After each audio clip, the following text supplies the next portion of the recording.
56 na 7 hivi. Sasa alikuwa amekuja semina ya Pasaka, basi akafundisha, akahubiri.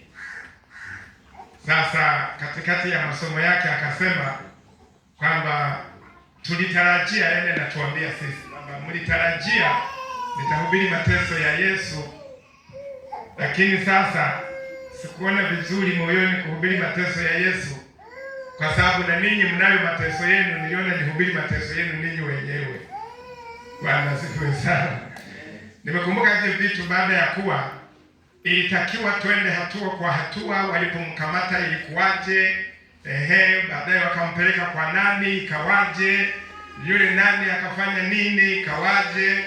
Lakini sasa nilikuwa natafakari kipengele cha masaa haya, hii jioni hii saa 9. Tusome hili andiko, Mathayo 27:47 47. Ngoja nione. Mathayo 27 mstari wake wa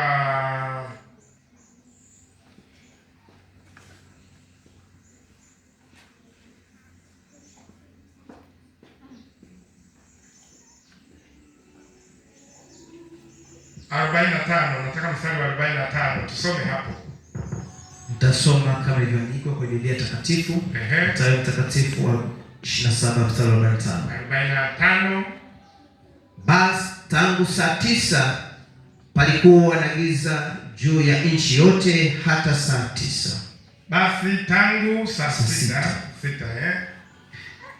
Na kama saa 9 Yesu akapaza sauti yake kwa nguvu akisema, Eloi, Eloi, lama sabakthani, yaani Mungu wangu, mbona umeniacha?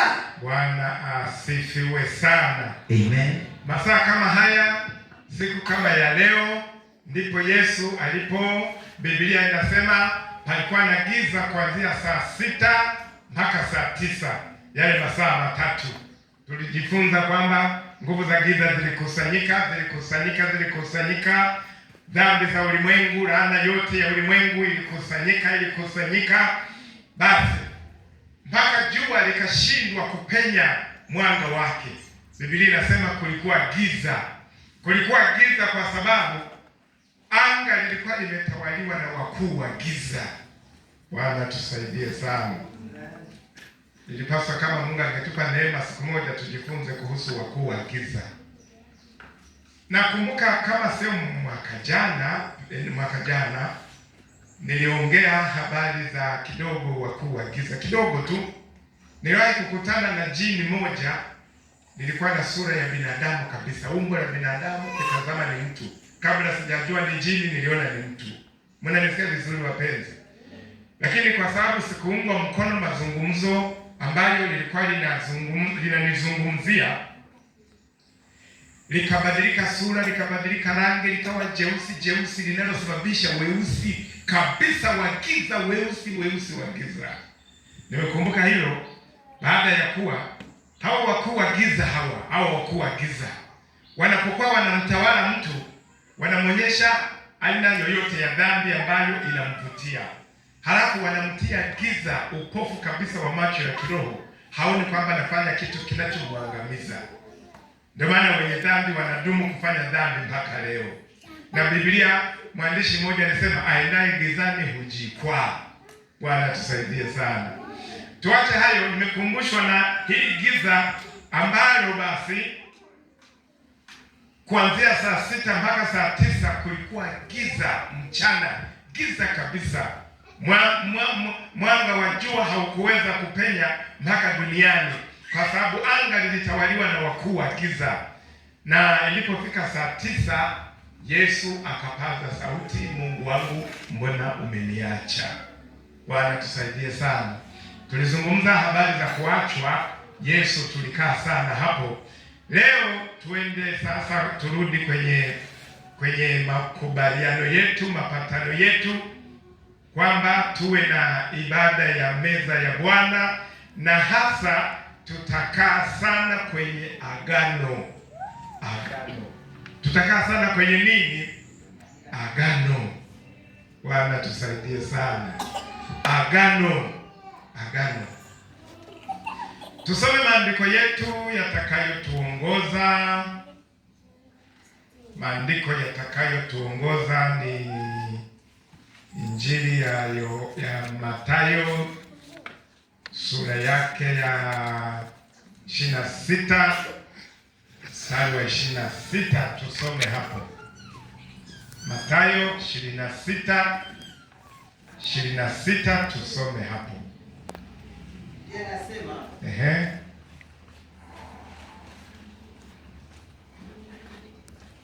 Nao walipokuwa wakila, Yesu alitoa mkate, akaubariki, akaumega, akawapa wanafunzi wake, akasema, twaeni mle, huu ndio mwili wangu. Akakitwaa kikombe, akashukuru, akawapa, akisema, nyweni nyote katika hiki, kwa maana hii ndiyo damu yangu ya agano, imwagikayo kwa ajili ya wengi kwa ondoleo la dhambi. Bwana asifiwe sana.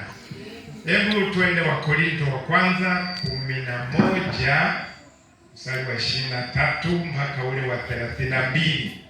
Korintho wa kwanza 11 mstari wa 23 mpaka ule wa 32. Tusome hapo. Korintho wa kwanza 11 kuanzia 23. Biblia inasema, kwa maana mimi nalipokea kwa Bwana niliyowapa ninyi.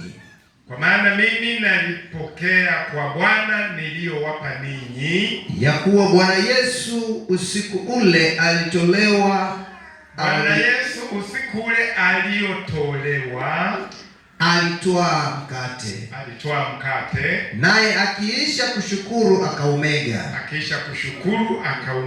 akasema, huu ndio mwili wangu ulio kwa ajili yenu. Huu ndio mwili wangu ambao ni fidia kwa ajili yenu. Fanyeni hivi kwa ukumbusho wangu. Fanyeni hivi kila muulapo kwa ukumbusho kwamba mlilipiwa fidia.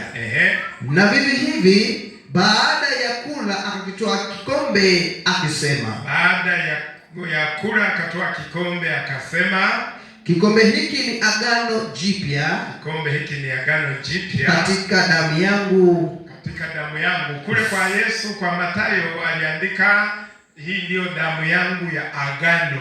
Mtoa damu mwenyewe alisema hivyo.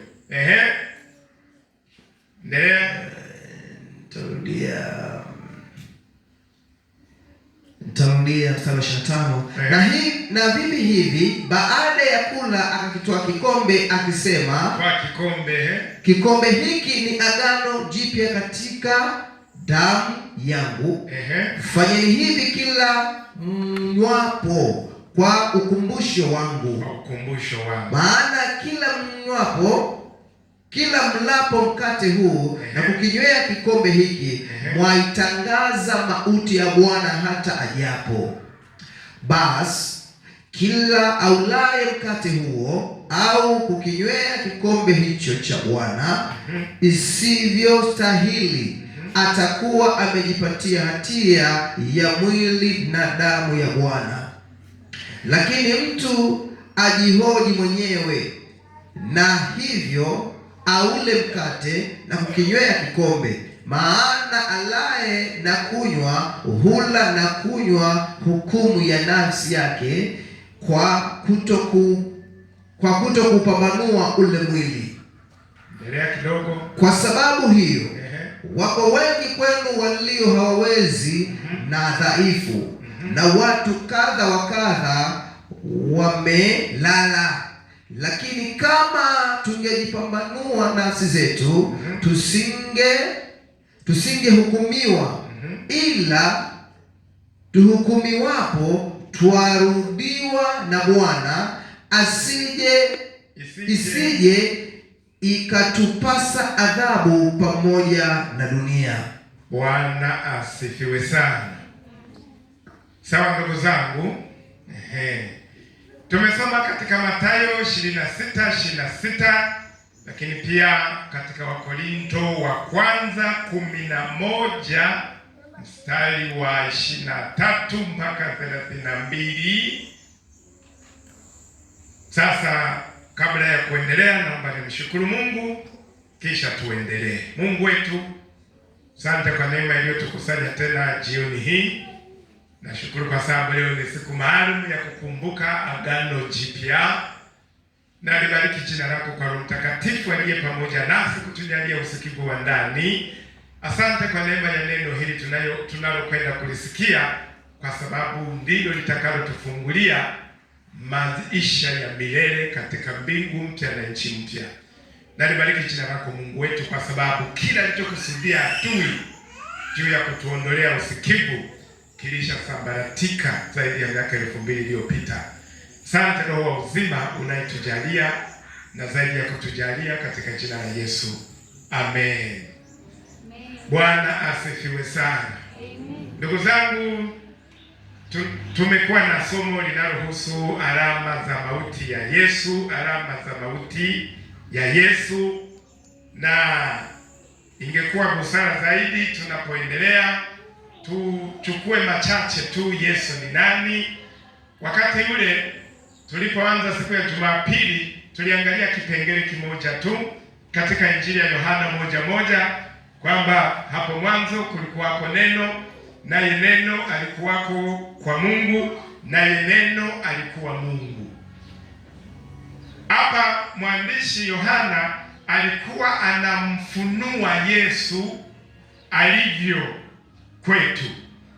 Hapa alikuwa anaufunua uungu wa Yesu uliotimia kabisa, kwamba hapo mwanzo kulikuwako neno, naye neno alikuwako kwa Mungu. Yohana 1:1, hapo mwanzo kulikuwako neno, naye neno alikuwako kwa Mungu, naye neno alikuwa Mungu.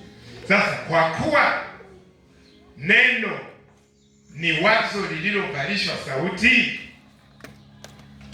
tulipaswa au tunapaswa tusome kwamba hapo mwanzo kulikuweko wazo, naye wazo alikuweko kwa Mungu, naye wazo alikuwa ni nani? Mungu. Kwa sababu huwezi kutofautisha wazo la Mungu ukalitofautisha na Mungu mwenyewe, kama vile ambavyo sisi nasi mtu yaani mawazo ya mtu ndiye yeye mwenyewe. Bwana tusaidie sana. Huwezi kutofautisha mtu na mawazo yake, yaani aonavyo mtu nafsini mwake ndivyo alivyo, yaani aonavyo mtu moyoni, anavyojiona moyoni, anavyowaza mtu moyoni ndivyo alivyo. Kama ni mbaya atawaza mabaya, kama ni mwema atawaza mema. Sawa wapenzi? Kama ni mpole atawaza upole, kama ni katili atawaza ukatili.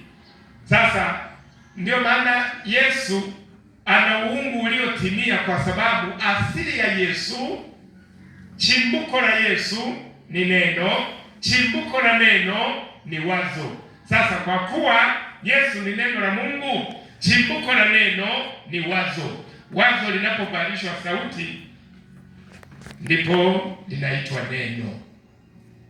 Bwana asifiwe sana. Lakini leo pia tuangalie andiko jingine, Yesu ni nani? Yesu ni nani? Tuangalie andiko jingine katika kitabu